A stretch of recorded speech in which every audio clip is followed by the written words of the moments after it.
One of them is former state lawmaker Jonathan Paton, who joins us now on the Buckmaster Show live line. Mr. Paton, good to talk with you again.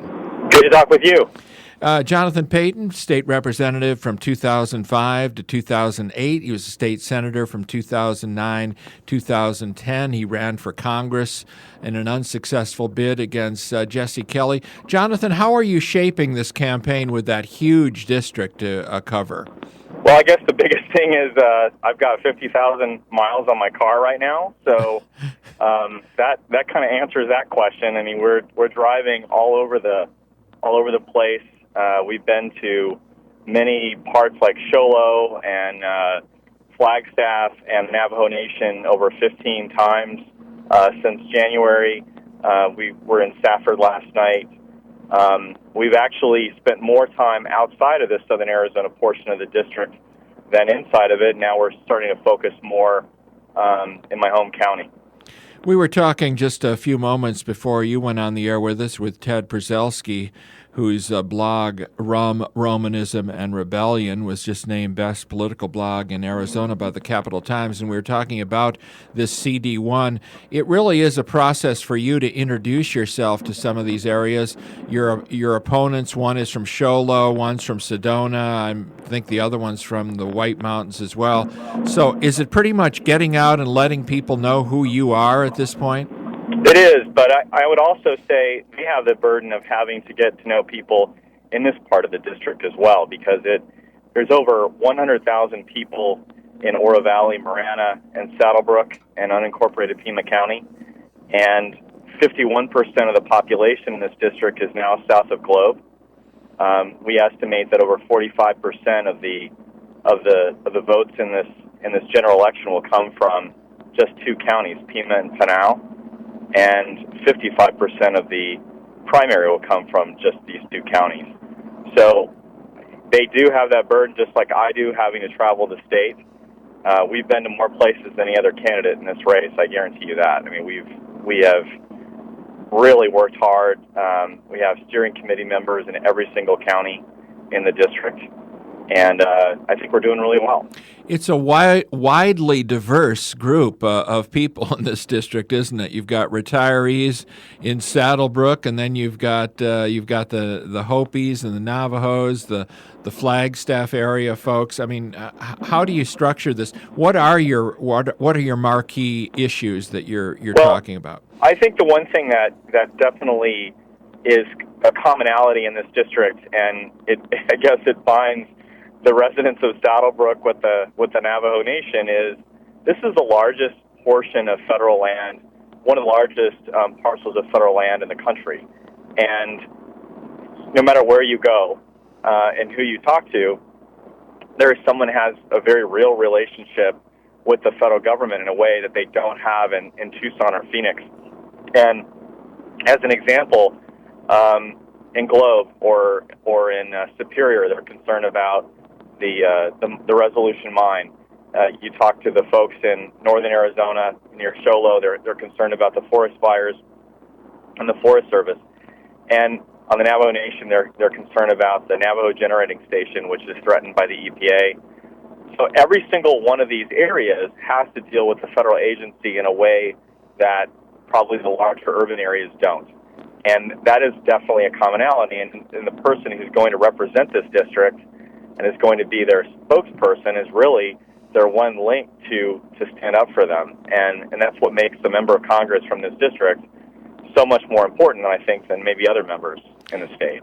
Your opponents are trying to put this that payday Paton thing on you again. What do you say to them? Well, I think it's really simple. I ran a charity for the industry well over 10 years ago, and it was a scholarship program for kids.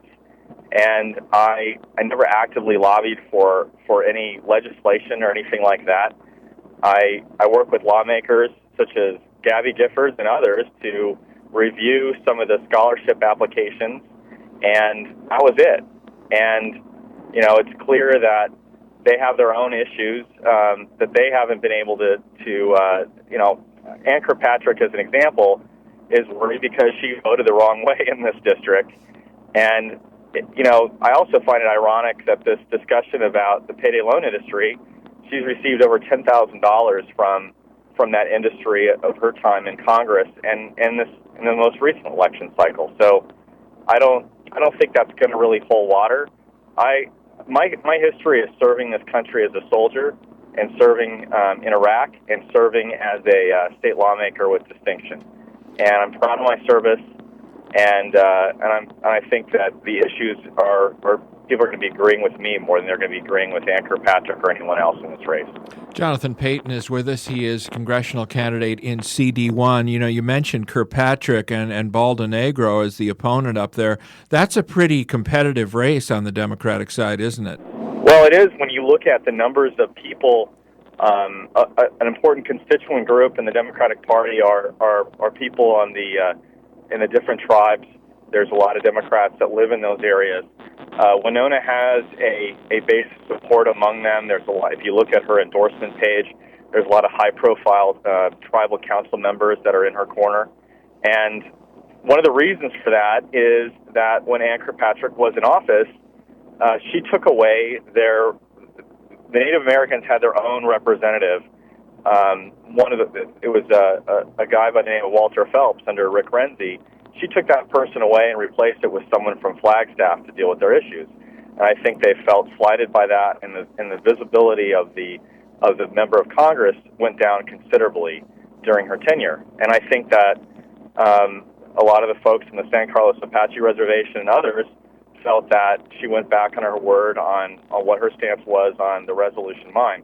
I've been very upfront with that, and I think that they at least appreciate my honesty about where I stand on it. And I think that's why Winona has the votes that she has and why she has the support that she has. Was the SB 1070, are folks talking about that in this district that you're running in, or is that pretty much going to be business just the same way? No, I think they are definitely talking about it, but moreover, they're talking about what is going to happen about the enforcement mechanism when the former governor of this state, Janet Napolitano, as the director of Homeland Security, announced that the federal government simply won't take the phone calls of people of law enforcement in Arizona. I think there was a lot of concern about the state being abandoned by the federal government, and that is definitely an issue. It's going to be an issue in this campaign. It's going to be an issue about the federal government suing Arizona in the first place, and, well, among other issues, but I think it's going to come up, certainly, and there's a very big distinction between myself and my opponent because she obviously opposed it, which resulted ultimately in a boycott of our state, and I voted for it when I was in the state Senate. You're dealing with a lot of high unemployment areas in that CD1, aren't you? Absolutely. If you go through Superior, if you go through Globe, if you go through Stafford, you see a lot of closed-up shops. You see a lot of farms that are not active. And one of the biggest reasons for that, or I guess, is the federal intervention on issues like water rights, on issues like the Resolution Mine, on a lot of those areas that the federal government controls. It has made it very difficult for people to make a living. The timber industry is basically dead in this state as a result of the Forest Service, and it's also resulted in these horrendous forest fires. So all of these things come together, and you hear about it again and again, and not just from free market conservative Republicans. You hear it from a lot of union folks in Globe. You hear it from a lot of folks that traditionally have not been Republicans.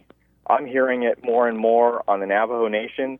There are people that are very concerned about the Navajo generating station. If that goes under because of an EPA ruling, they're afraid of hundreds of jobs being lost, and that has ripple effects. It affects the growers in Marana and other parts of this district as well. Jonathan Paton, who has 50,000 miles on the car, you're about due for another set of tires, I guess, Jonathan. Pretty much. I'm kind of on pins and needles when they're going to go, so definitely. All right, Jonathan Paton, thank you for talking with us. Thank you. Thanks a lot. Coming up now on 12:59.